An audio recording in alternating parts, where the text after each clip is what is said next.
Hey, my name is Patrick Christian. I am a psychoanalytical anthropologist.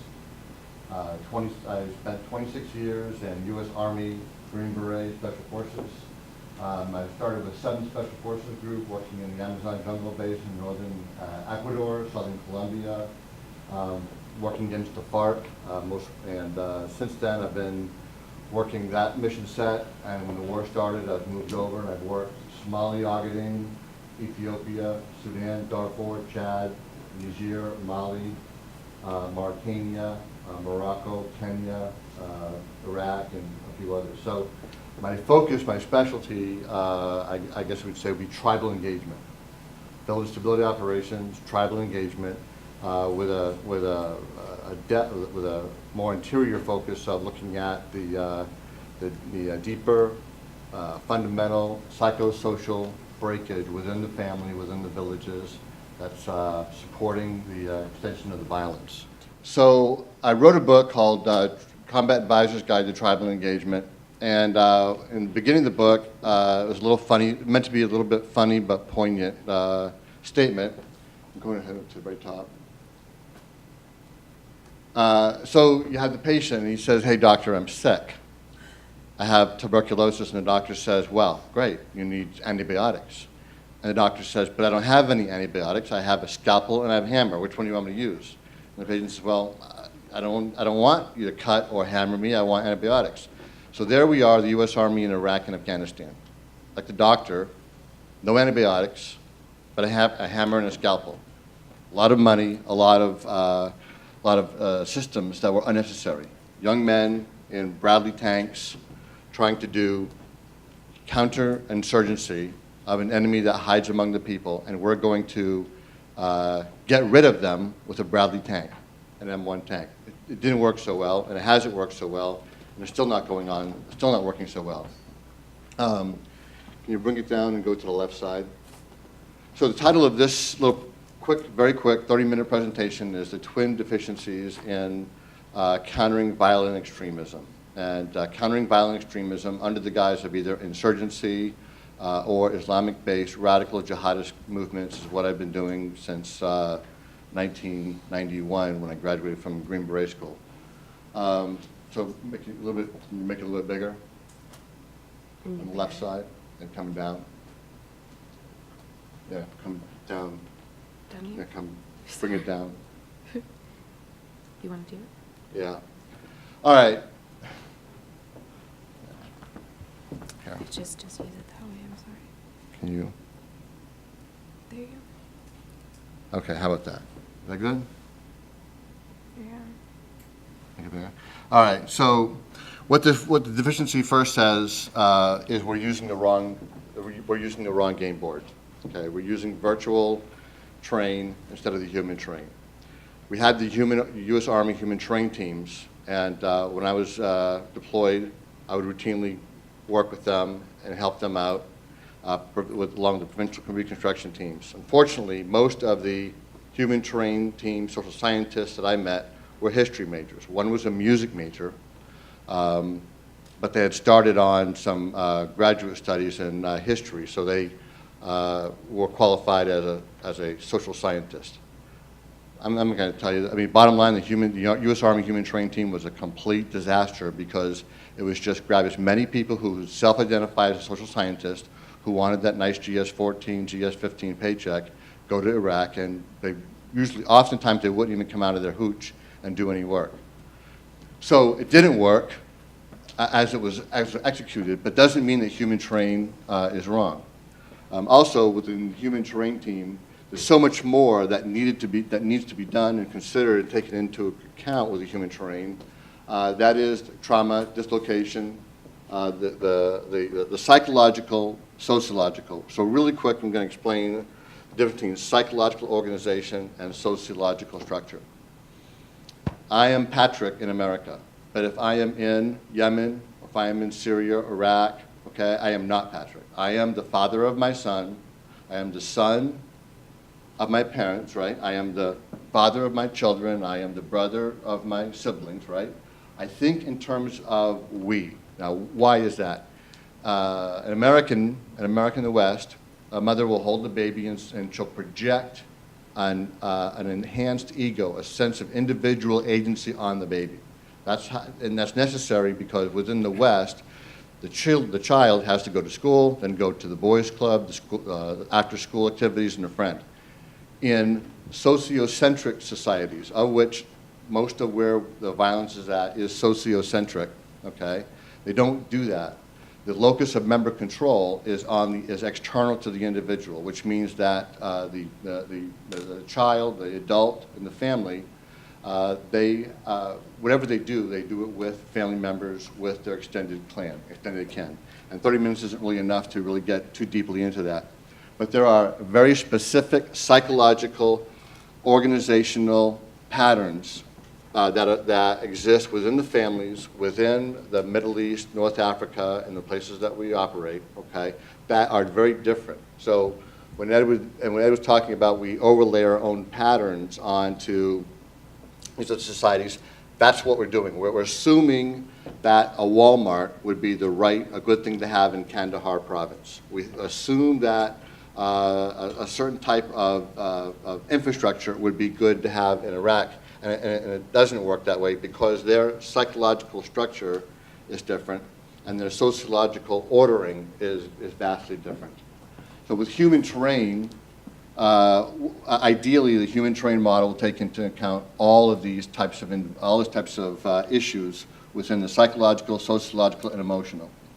Additionally, none of the human terrain members ever that I've talked to really understood the effects of psychological trauma on the family, on the individual. This is a very broad topic. Trauma is literally the breaking of social reality. So traumatized people, if this meant shaking your hand as a friendship, now it means I'm going to kill you. Okay, so when we interventionists would go into a society and the individuals would act in a damaging, destructive manner that we didn't understand, part of that was because they were operating through a broken reality induced by extended violence and loss, creating trauma, a broken reality.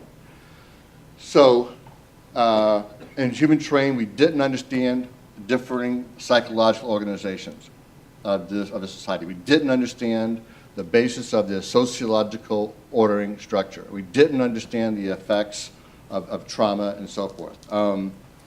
Here's an example. DDRR, which is disarm, demobilize, re-educate, reintegrate. Okay, we're going to go and do DDRR in Mogadishu. Okay, so later on in the next session, we'll talk a little bit more about that. But so you have a population of young men. Many of them were forced into being a child soldier at 6, 7, 8 years old, and part of that ritual might have included being forced to kill a parent or a loved one. And now at age 20, 25, 28, they're addicted to drugs. They're having waking intrusions, literally where they can see the face of a dead loved one coming at them in a waking state, okay? They're shocked, they're traumatized, they have extended PTSD, they're addicted to drugs.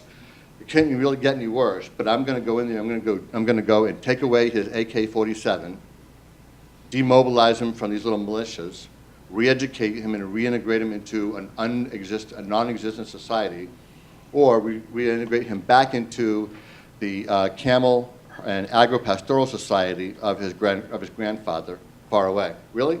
No, he's going to shoot me long before that ever happens. He's going to shoot anybody else that happens. So all these plans about DDRR drawn up by military and political scientists it's just pipe dream, and it never works because the real human terrain, the actual human terrain as it exists in a different sociological, psychological state than we're used to, and overladen with trauma and extended violence, extended loss, is not taken into account and not planned for. Okay, so that's really what all this is saying right here. Okay, bring it down a little bit and make it smaller. Okay, the other deficiency, okay. We have a lot of technology. So the military-industrial base here in the United States is all based upon kinetic interstate warfare, okay? Russia, China, North Korea, and so forth.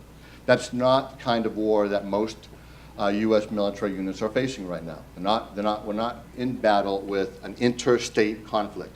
We're doing, going to battle, going to war with intrastate. So Yemen, Syria, Iraq, Libya, northern Mali, northern Niger, Uganda. We're going after the LRA and Joseph Kony. So these are the types of battlefields of the today and the future. And they have been for several decades, right? I mean, and they're not going to go away. One thing we can assure you is that the bad news, the good news, that for people in this field, there'll be job security for a long time. The bad news is that there'll be job security for a long time because this type of intrastate communal conflict is only just getting started, and it's going to happen a lot more. There's a lot more of it coming because there's a lot more communities that are broken, and their young generations are growing up as whole generations of child soldiers born into this type of whatever. So we have essentially done a great job in figuring out how to do interstate warfare. We've had a few false starts in trying to develop some technologies on how to do intrastate conflict. But we had some early failures because we didn't do a very good job or didn't quite understand the science behind it, and now we're simply pulled back. Right now, and we're going to go off to the left. So we have incompatible psychological organizational schemas. What that means is that the interventionists operate on an egocentric, individual agency, psychological organization. We're going and we're intervening in communities who have a sociocentric. There are massive implications of understanding. We simply do not understand in our intelligence, in our programming, in our planning, how to predict or understand what right looks like within those communities. Even without a war, even without the trauma. Then when we overlay the conflict and the trauma on top of it, we have a completely undecipherable type of organization within a village in Afghanistan, Iraq, Yemen, and so forth. So we really don't even know what's going on, but yet we're trying to come up with answers for that, okay? Many of these cultures have a psychogeography and psychogeology. What that is about where the geography and the geology imprint on the human mind. What that means is time and spatial orientation for many of the communities that we work with in, say, Libya, the Sahara Desert in the Middle East. They don't understand time in the same way that cultures or communities in, say, forested, urban areas understand time. There's nothing bad, nothing wrong with it. It's just there's components of geography and geology that imprint upon those that we would seek to help or intervene with, and our entire structure of analytics, intelligence, planning, and programming have no idea what any of this difference in imprinting is about. I don't know how to say it any easier. I mean, it's a complete lack of understanding of how these communities are structured internally. So we talked about trauma, failing. Another one is we talked about identity within. So the narrative, historical narrative. Okay, what is that? It's a story of who we are, where we came from, how we got to be here, and so forth. That's all it is. But what's very important is within this historical narrative carries something we call the existential identity. What is the existential identity? The existential identity is the ego's understanding of what it is. Okay, make no mistake, a human being cannot be a human, cannot live without an identity. You might have heard of something about failing identity, boundaries, and collapsing group identity, and we'll talk more about that in my afternoon session. But when that happens, an individual human faces something called psychic annihilation. Psychic annihilation drives people to suicide. You cannot live without an identity, and when the subconscious believes that its identity is failing, and it's a very complicated process, but they will extinguish themselves long before they get to that point. So when you see, Palestine's an issue, we were talking about that last night. Why does a 15-year-old girl or boy run out with a knife and go try to stab an Israeli soldier? Well, in a sense, you're looking at suicide by cop. In this case, suicide by Israeli soldier, okay?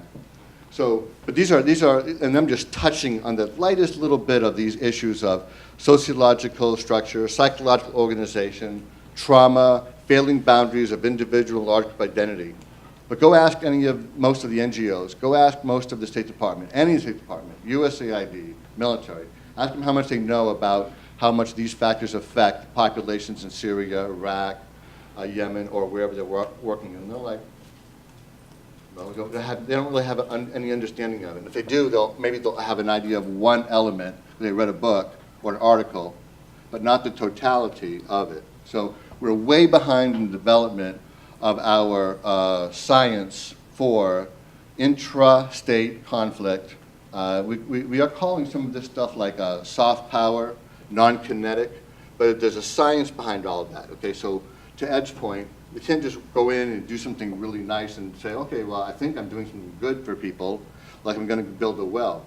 In Northern Niger, I went to the ambassador, and we had to stop a USAID project. So we had USAID doing a local partner, and they found some farmers that in south of Agadez that they didn't have enough stuff for their animals, water, and so forth. So they went and they drilled some wells. Wonderful. All of a sudden, the animals had water, and their animal herd started to grow. The partnership came back 2 years later, and they said, hey, we got more animals, our herds are great, but now we need more fodder. Okay, so let's go get some more fodder and start bringing them fodder to the animals. Now the herd gets bigger.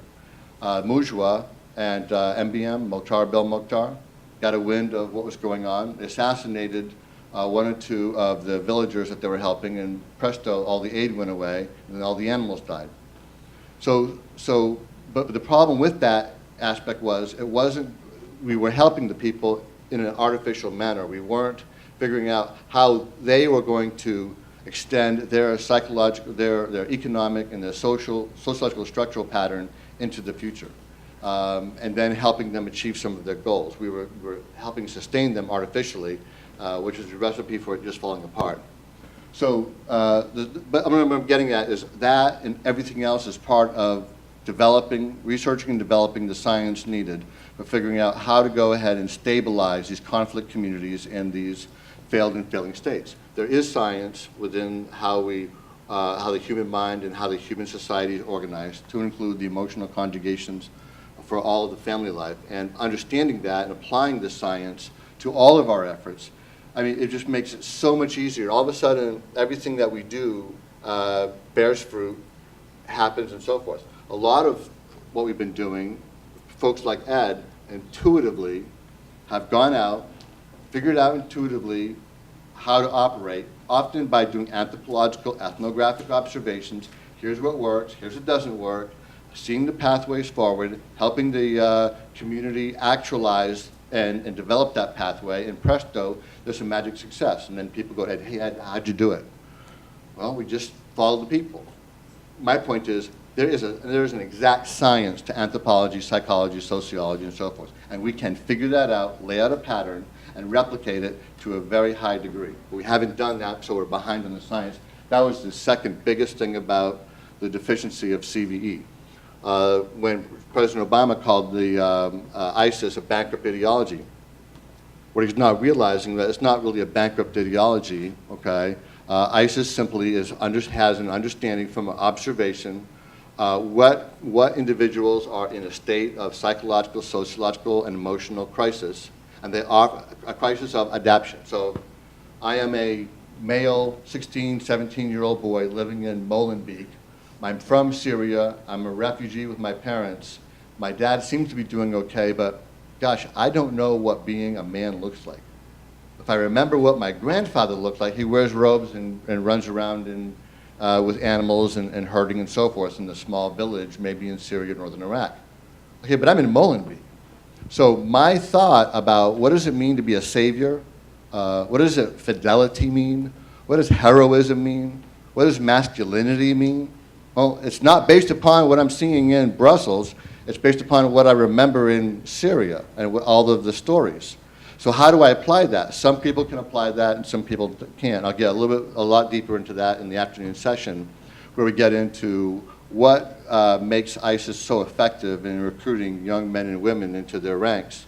But there's a lot of science to all of this within our strategic communication. Somebody mentioned, I think Ed, you mentioned about how this is what we're going to put into our radio. Okay, so in northern Niger, we were asked to, hey, what are we going to, we had an old radio station, it's falling apart, so great. Give them some money, get the radio station going back in, go find some oral historians among the Eastern Fulani, Tuareg, and ask them to put together 4 or 5 tapes of narrative stories of some of the well-known families within the region.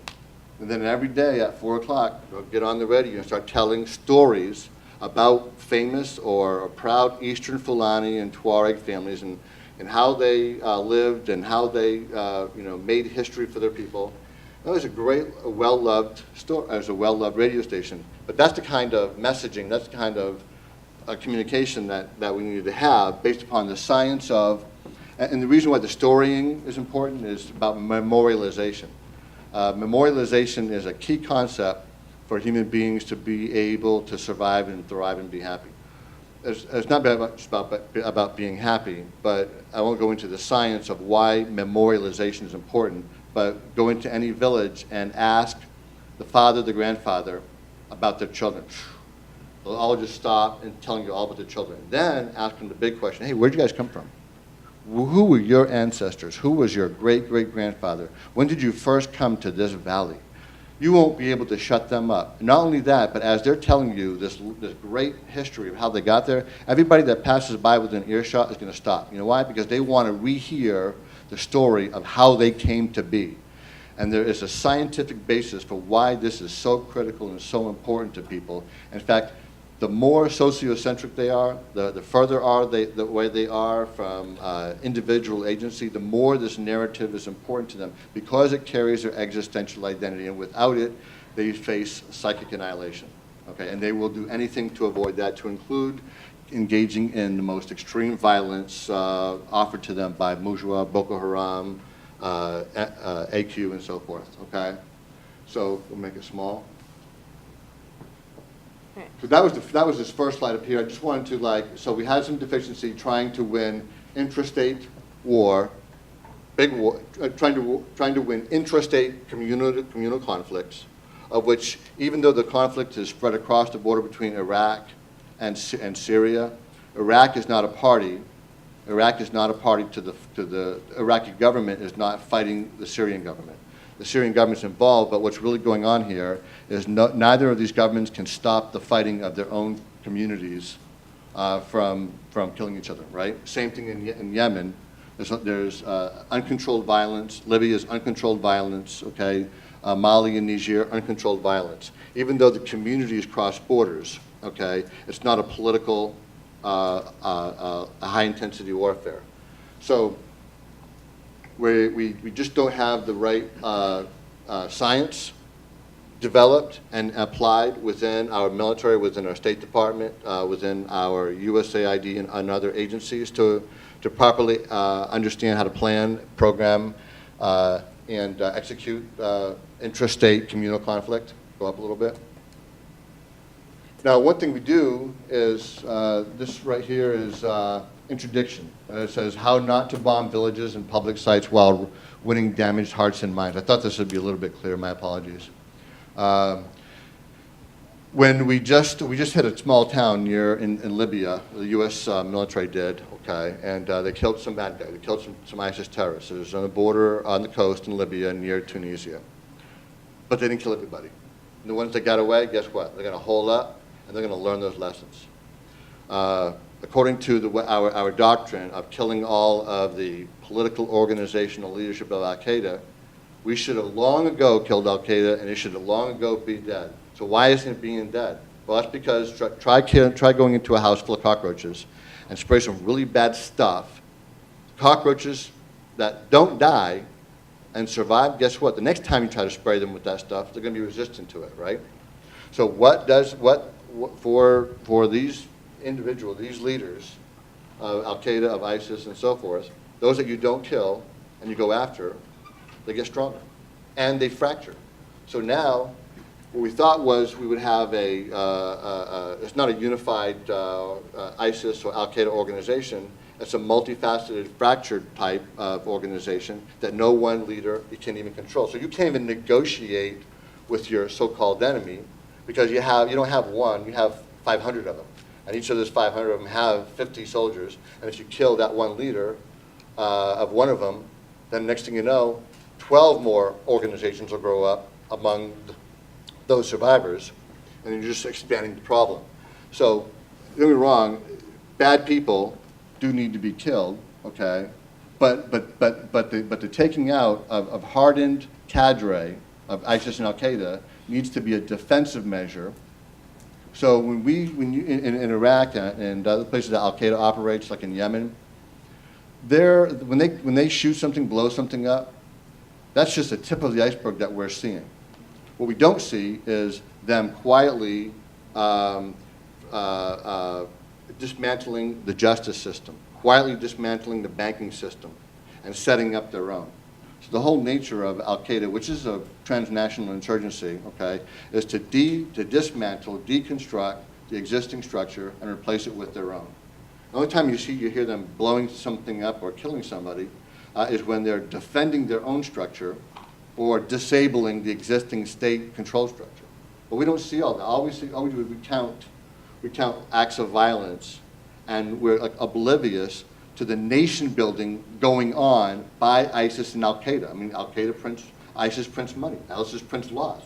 I've got copies of the laws and so forth that ISIS is promulgating. That is the most important thing, not that ISIS went and attacked somebody with a suicide bomber. The attack of the suicide bomber is a tactic for that day to achieve some local goal. But the larger goal of destroying the existing structure, a social structure, and replacing it with their own, sort of kind of goes unnoticed. And that's where we lose the war, or will be losing the war. Next slide. I'm just going to go through this really quick and then just want to do mostly on the questions because I prefer the question than the answer, okay? All this says is that this is a theory, not a theory, but this is just a way of like putting into perspective. We have two things. We have the match and we have the fuel, okay? The match is all of your al-Baghdadi, any of his military commanders, his financiers, really hardened people, and there's some copies of these slides up here that you can take if you want. So there's that's the match. The match is the people who are the hardened cadre. We have something called the fuel. What is the fuel? The fuel is a mass of people who are in a psychological, sociological, emotional crisis of trauma, of failure to adapt, failing individual and large group boundaries, people who are ready to be approached for people who have suffering and they don't understand why they're suffering. They don't understand the meaning of it, okay? Where the match meets the fuel, you have a group of people who are traumatized, suffering, and the people with the match, they come over and they say, let me tell you about your suffering. Let me tell you why you're feeling pain. And they give them a reason for their pain. So it's not suffering that destroys people. It's suffering without meaning. And the match, political organizers, leaders, scholars from ISIS and Al-Qaeda, they give them meaning. They say, we'll tell you where your pain comes from. Boko Haram. Your pain comes from the West, coming in, overwriting your history, destroying all that is beautiful, all that is wonderful, okay? And the way forward is to resist it, to fight back, and to hold on to your past, and to fight the future. I mean, that's essentially the essence of Boko Haram's message. Fight the future because it will destroy us and overwrite us. And in some cases, they're actually sort of right, but we'll get into that a little bit later. Can you, this is a little graphic I wanted to show you.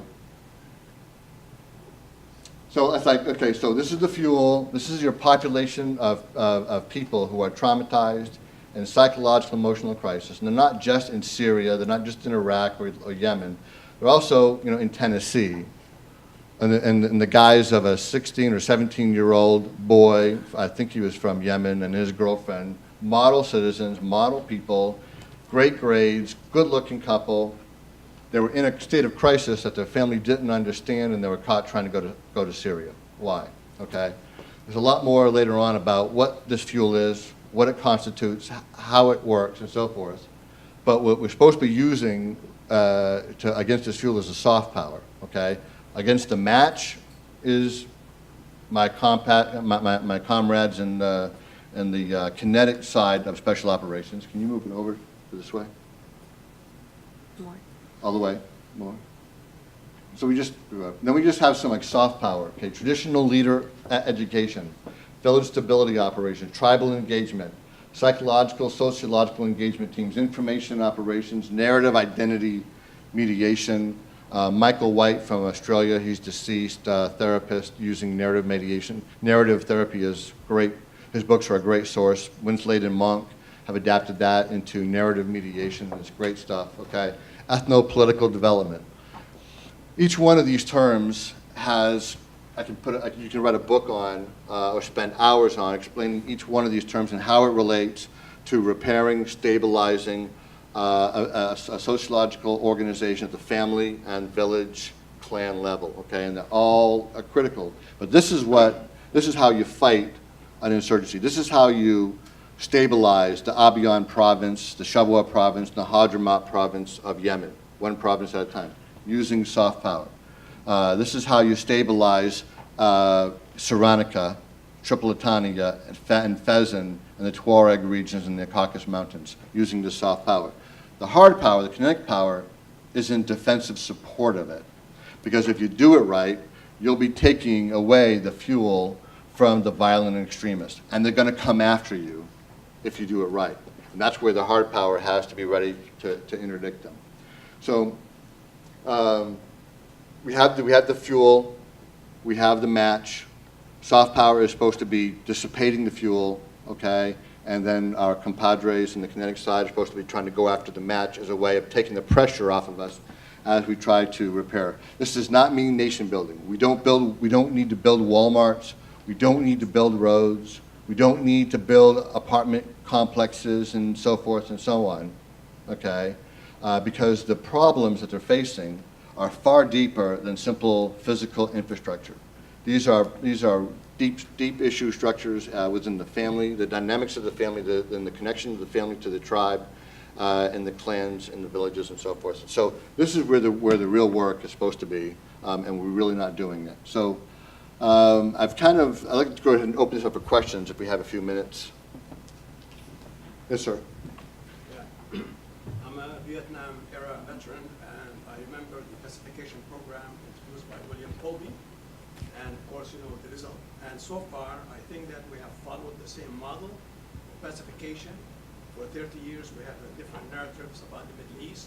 We supported dictatorship. We supported corruption. We sat silent on all the things that's going on all the jailing and the execution of people in Iraq and in Yemen. You know, we sat silent on Gaddafi and Saddam Hussein and Bashar al-Assad and silent. And now we go to Iraq and we entrust everything to Paul Bremer, and he screwed up everything.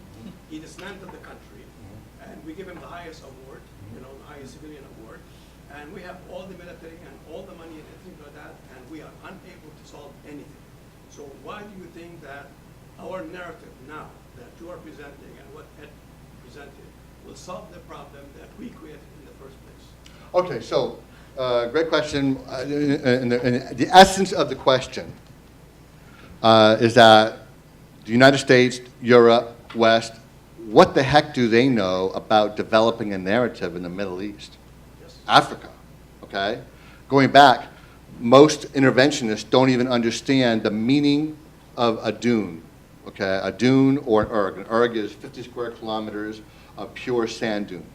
This has specific geographical meaning for the nomadic communities that live in the Sahara Desert and that are at the center of the revolution and the overthrow of Mali's government, if you remember 2 years ago, and Niger and so forth. So we don't even understand how their mind is imprinted on by their psychology and geology. We don't understand their psychological organization, their sociological structure. We have no idea about the nature, the quality of what they think of as beauty, honor, fidelity, love, nurturing, and so forth, but yet we're going to go and overwrite a narrative on them. Okay, that will never work, no matter what. Having said that, they do have a narrative. You'll give me that, right? And within their narrative, there is some conflict. Okay, there's a little tribe I want to tell you about in northern Uganda called the Eek tribe, EK. The story is not a nice story. Margaret Mead, the anthropologist, called it simply terrifying. There's a tribe of about 25,000 people living on a mountain in northern Uganda, but down below they had a game preserve where they did hunting. Up in the mountain they gathered fruits, nuts, and berries and so forth, and that's where they lived. There were mountain people like the Pashto, like the Ingushetia, like the Chechen, okay? So they had a specific pattern to their sociological structure, and the height, geography of the mountain imprinted on them in terms of their geology and geography. But much of their food source was through the hunting. So they were hunter-gatherers, all right? A great, well-meaning NGO bought game preserve, put fences and hired rangers to guard it because they wanted to protect the animals, and all of a sudden the Eek tribe had no hunting preserve. So if you read the story, what happened was they basically self-suicided. They would, in order to reduce their numbers, they took some drastic actions. Those drastic actions included they would take anybody over the age of 60 and put them in a pen where they would just starve to death, okay? Babies after the age of 3 were kicked out of the house. If the baby could figure out how to go find food, it would survive. If not, it would die. In about 2 decades, they went from 25,000 people to 5,000 people, okay? The government tried to lure them to come out of the mountain and give them farmland. One woman, one story about one of the women, she married a farmer man down in the agrarian area, had a couple of children, but at some point she couldn't handle not living back on the mountain. So she went back on the mountain and where she lived and died, with her family. So my point is that we don't even yet fully understand the magnitude of how geography and geology within mountain and desert terrains are affecting the population, okay? So we can't understand their narrative, to your point. Having said that, we can help them understand their narrative. Fair enough, okay? We can get them to articulate their narrative. It's hard. I spent, most of 2014 sitting with the Tuareg elders, and they don't smell very well because they only bathe, once in a great while, helping them tease out their narrative and helping them tease out their identity structure and how they saw themselves. How did they describe masculinity in their mind? How do they think about femininity? How do they think about being a savior? This afternoon, I have some slides about, where we did a primary study on the Tuareg psychological identity and how they define warrior, savior, masculine man versus what were they afraid of and so forth. Very complicated stuff, okay? But we can help them understand their narrative through psychoanalytic anthropology, okay? And once we have them understand their narrative, we can identify conflict points, i.e., the desertification is growing, and in areas of fertile areas of agrarian and pastoralism that they need to survive are drying up. That's conflict. So they have to find a way. How do they survive without changing their ancient life? Okay, so it's not the Western narrative. Okay, but I will also tell you that when we sit with these villagers, all their young people, they want to say, "Hey, do you have an iPad? Do you have an iPod? I want to look at this." So their young people are fascinated with the West. The real culprit here, technology. The real culprit here, modernization, telecommunication, the advance of, they can't escape it, right? I mean, Google wants to put, or Facebook wants to put the plane up ahead to beam internet down, right? I think that's not going to affect populations. So the populations are going to now start seeing everything that's out there. The elders are terrified of being abandoned by the young people. They just want to go to the city and get a moped, get a motorcycle, become an engineer and do something else. So these communities are in the process of being broken through the extension of modernity into their village areas, okay, through interventionists, through communication. We can't really stop that. That's not my fault. It's not your fault. It's not their fault. It is what it is, and we have to be prepared to help them out. Does that kind of make sense? Yeah, I'm just, I mean, it seems that the West always have the answers. why can't the answer come from the If, from Iraq? I will tell you, We have been in Afghanistan for maybe Yep. 15 years, Yep. okay? And Sure. we are now worse than we were before. right, So, I mean, and of course, I'm not defending how we're operating there, okay? I will tell you, though, that, let's take Yemen. It's the villagers in the Laj province, the Aden province, okay, the Shabwa, Abiyan, Hadramaut, Mari province, if they could figure out how to stop the violence, if they could figure out how to preserve their family and their historical narrative and not get killed, trust me, they would. They don't want their children to die. They're not engaging in this violence out of no reason. And the violence is happening in Yemen, and whether we're there or not, right? If we pull out of Syria, if every Western government pulls out of Syria and Iraq, right, is the violence going to stop? It's not going to stop, right? I mean, it's just going to continue on. But we take a role in it, right? Huh? We take a role in it. I get it, but it's not going to stop. So if the, so, yes, sir. I think what you've just described is what especially American Soft is describing for the last 15 years. And you mentioned Paul Bremer. I don't think they've caught up Mhm. to what Soft is doing. So I would say by, with, and through, which is sort of the structure in which you operate, coupled with our international program of we need to finish what we started. So SOF, we are in the forefront, we are in the lead, okay? But even within our own village stability operations, it wasn't enough. It's not enough for me to go in, lead a team, village stability operations into a village, train the sons and the grandsons to defend the village, okay? And then start working with the elders about okay, how they're going to be part of the government. The Taliban has already killed off the elders. Now, what do the elders know that their sons, who have now taken over, don't know? Oh, the elders do marriage counseling. Okay, everything's oral. Their indigenous system of conflict resolution and justice, okay, is a system that resides within the minds of the elders. Okay, and the elders that have been killed by the Taliban purposely,